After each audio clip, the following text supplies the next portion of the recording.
Never has an experimental vaccine been more eagerly anticipated. One that could not only prevent deaths from coronavirus, but return our lives to normal.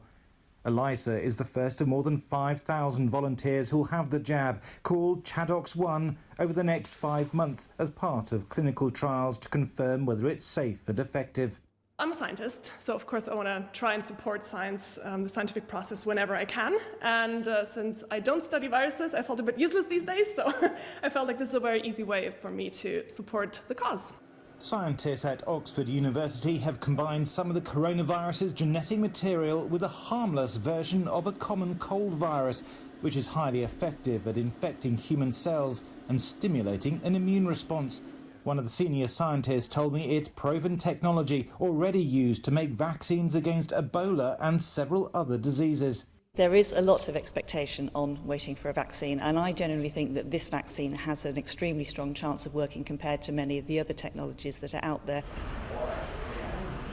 Manufacturing could also be a challenge. Sky News was given rare access to one of the factories now grappling with the problem of making 1 million doses by September, while clinical trials are still underway.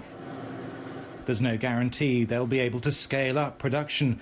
What normally takes 5 years of trial and error for a new vaccine is being done in just 5 months. The real challenge with this situation, it's fast track.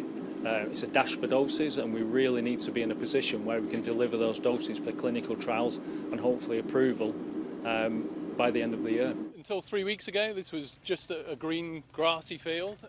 Millions more doses will be needed. Construction has just started on a government-funded vaccine manufacturing centre with the capacity to make 1 dose for every person in the country in just 4 months. But it won't be ready until next summer. What has been the delay, and why couldn't we have done it sooner? Well, I think actually the government was fairly forward-thinking on this compared to other countries. So, within Europe, this is the only type of facility of its sort, and nobody could predict that COVID-19 was going to come along in the way when it did. If it had been 2 years later, the facility would have been here and we'd all have been ready.